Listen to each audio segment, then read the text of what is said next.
Hi, நான் உங்கள் SS family. நான் நல்லா இருக்கேன். நீங்கள் நல்லா இருக்கீங்களா? எல்லோரும் எப்படி இருக்கீங்க? இந்த வீடியோ யாருக்குன்னா எங்கள் சொந்தக்காரங்களுக்கு மட்டும்தான் இந்த வீடியோ.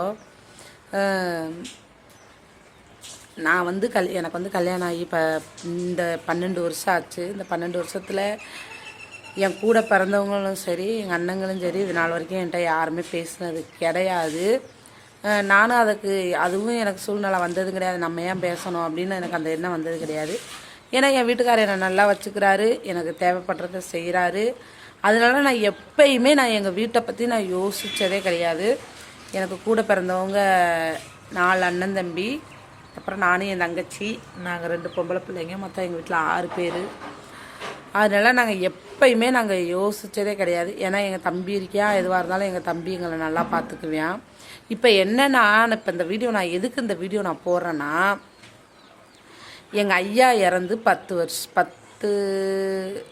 என் பையனுக்கு 10 வயசு ஆச்சு. எங்களுடைய குலதெய்வம் வந்து காளியம்மன். அந்த சாமியை தான் எங்கள் அப்பா ஆடுவார்.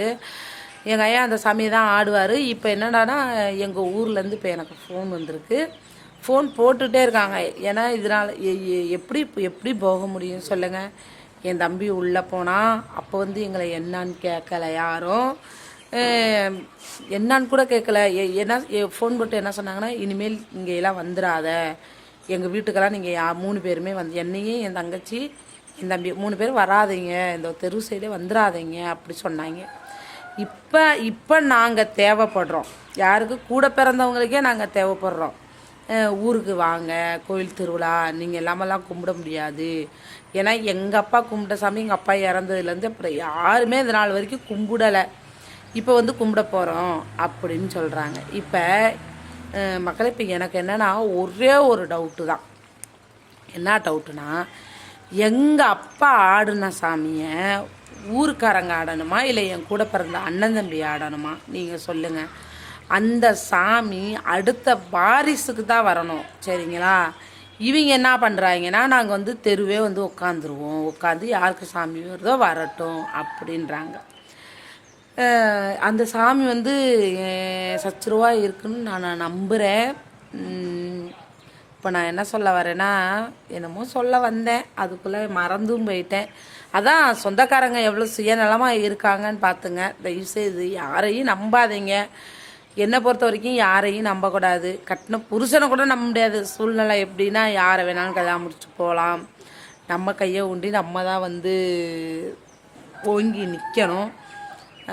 இன்னும் என் வீட்டுக்காரர் அப்படி செய்ய மாட்டாருன்னு நான் நம்புகிறேன். இருந்தாலும் சூழ்நிலை எப்படி வேணாலும் மாறுது. என்ன பண்ணுறது? யாரையும் நம்பக்கூடாது. ஃபுல்லாக சுயநலவாதிகளாக இருக்காங்க. இன்றைக்கி வாக்கு கொடுக்குறாங்க, நாளைக்கு மறந்து தொலைஞ்சிட்றானுங்க. அவங்களெல்லாம் கடவுளுன்னு ஒரு ஆள் இருந்தாருன்னா கண்டிப்பாக கேட்பாரா கேட்க மாட்டாரா? நீங்கள் சொல்லுங்கள். கண்டிப்பாக கேட்பார், சரிங்களா? எனக்கு வந்து ஒரே நம்பிக்கை தான். இப்போ முதல்லாம் வந்து நான் யார்கிட்டையாவது சண்டைக்கு கட்டி ஏறிட்டு ஓடிடுவேன் சண்டை போடுறதுக்கு. இப்போல்லாம் நான் சண்டை போடுறதே கிடையாது. ஏன்னா நான் வந்து என் பாரத்தை நான் வந்து கடவுள்கிட்ட வந்து ஒப்படைச்சிருவேன். கடவுள் பார்த்துக்கிறட்டும் அப்படின்னு நான் ஒப்படைச்சிருவேன். என்னையும் நிறையா பேர் பேசியிருக்காங்க, இது பண்ணியிருக்காங்க. நான் வந்து ஏன்னா என் கண்ணு முன்னாடியே எல்லாமே நடக்குது. அது மாதிரி யாரும் உங்களுக்கு நம்பிக்கை கொடுத்து உங்களை ஏமாத்துறாங்களோ அவங்க கடவுள் பார்த்துக்குருவார். அதனால் நாங்கள் யாரும் ஃபீல் பண்ணாதீங்க. சரி விடுங்க, எதையோ சொல்லி எதையோ வந்துட்டேன். இப்போ வந்து நான் என்ன சொல்ல வரேன்னா, எங்கள் அப்பா ஆடின சாமி எங்கள் அண்ணன் தம்பி ஆடணுமா, இல்லை எங்கள் ஊருக்காரங்க ஆடணுமா? நீங்கள் தயவு செய்து கமெண்டில் சொல்லுங்கள் ப்ளீஸ். கமெண்டில் சொல்லுங்கள், நான் அதில் தெரிஞ்சுக்கிறேன். நான் வந்து என்ன சொல்லிட்டேன்னா, எங்கள் அண்ணன் தம்பி ஆடினா தான் நான் அந்த ஊருக்கு வருவேன், இல்லைன்னா நான் வரமாட்டேன் அப்படின்னு நான் சொல்லிட்டேன். எனக்கு ஒரு ஓரத்தில் பயம் இருக்குது, சாமி ஏதாவது நம்மளை தண்டிச்சிருமோ. ஏன்னா 12 வருஷம் 12 வருஷம் கும்பிடல, இப்போயாவது கும்பிட வர்றாங்க, நீ தடுக்கிறியோ அப்படின்னு சாமி வந்து எப்படி சொல்கிறதுனா